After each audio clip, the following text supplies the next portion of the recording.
declassified Lake Vostok.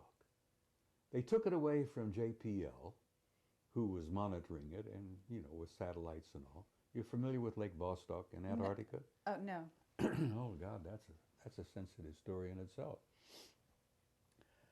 Under the ice in Antarctica, there is a freshwater lake, deep, deep down under the ice.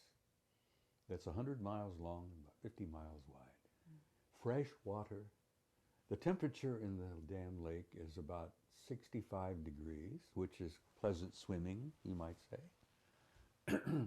But at the end of Lake Vostok is what's known as a gigantic mass con, a mass concentration of metal, very similar to the mass cons they discovered on the moon. Gigantic circular-shaped metallic objects deep under the ice at the end of Lake Vostok. Highly classified. JPL had it. National Security Agency took it away from JPL. It's one of the most sensitive things in the world now as to what is the anomaly at the end of the lake, the mass concentration that is so easily picked up by satellites. Another top secret, the common folk, you're not supposed to know that. Welcome to the world, 2116. You can fly across town in minutes, or across the globe in under an hour. Whole communities are living on Mars, and solar satellites provide Earth with unlimited clean power. In less than a century, Boeing took the world from seaplanes to space planes, across the universe and beyond. And if you thought that was amazing, you just wait.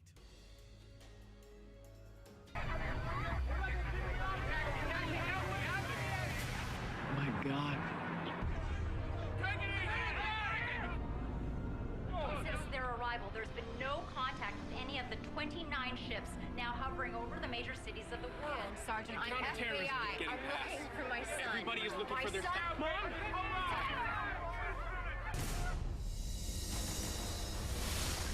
Don't be frightened. We mean no harm. Calling themselves the visitors. Dude, that is so cool. The world's in bad shape, Father. Who wouldn't welcome a savior right now? They healed me, and I got no pain. It's amazing. It's been 3 weeks since the visitors' arrival, yet thousands are still flocking to see the motherships in person. Welcome to the New York mothership. My name is Lisa. We're all so quick to jump on the bandwagon, but before we get on, let us at least examine it. They've been printing fake docs, passports, IDs. They cleared it like they knew we were coming. Ryan, please. Look, I told you I'm not that guy anymore, okay? Stop calling me. We need your help. I want him. Anna would like you to do the interview. But that's the danger. Gratitude can morph into worship. They say that you two are obsessed with the V's. You know what, the V's? They call it spreading hope. Do you have any questions before we go to air? Just be sure not to ask anything that would paint us in a negative light. Excuse me? I know the real reason you're here, Father, and I am not the only one. We're honored and privileged to be able to assist mankind with our knowledge and technology. They've been implementing a plan that will result in the extermination of every man, woman, and child. If you could speak to the protesters, what would you say?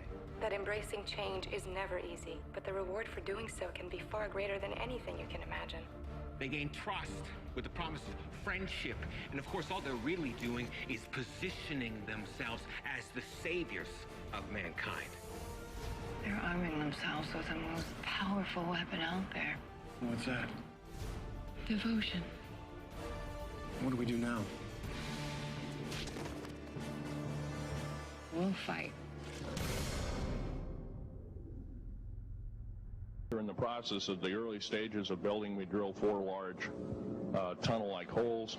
Some of them ran 2.5 miles under the surface. At that time, number of the original wells or drilling machines that were used were at the rate of 2 miles a day. It was fairly rapid. the equipment kept coming up broken.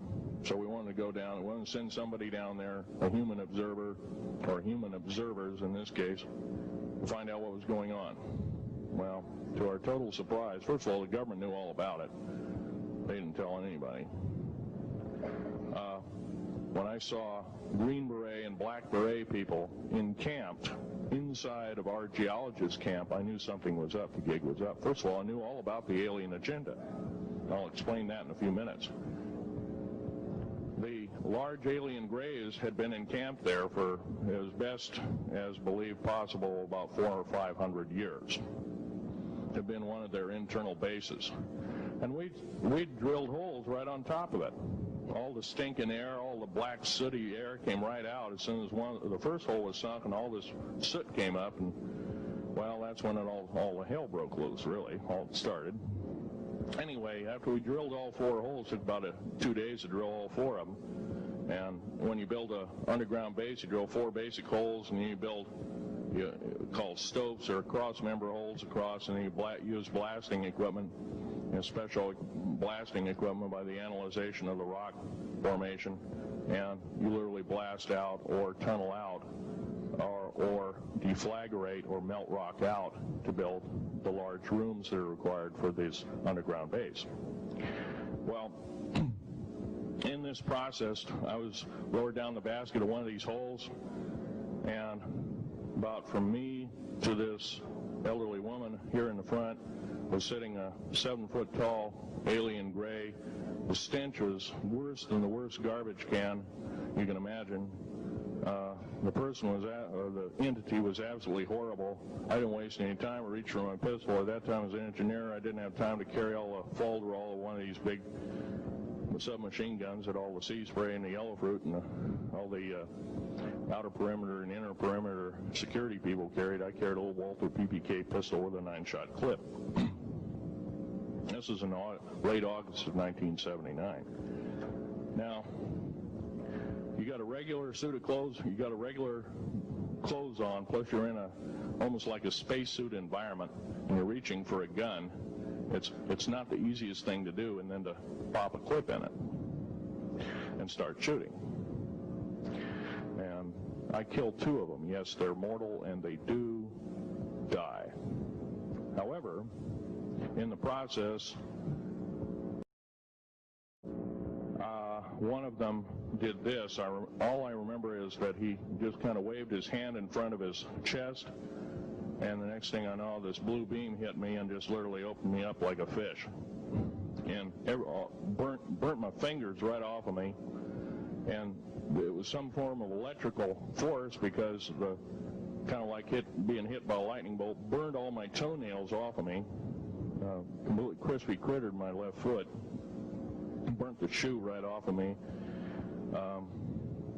All I remember is the smoking remains, and I'm still conscious, but in and out of, I didn't remember much. And there was a Green Beret that was right behind me that risked his life. In fact, he died. But he risked his life. He shoved me back in the basket and hit the button and took me up. And I wouldn't be alive talking to you today if it wasn't for him. I'm forever indebted. He lost his life. 66 Secret Service agents, Green Berets, Black Berets, crack troops lost their lives because the government, our United States government, lied, did not tell us anything about the alien threat.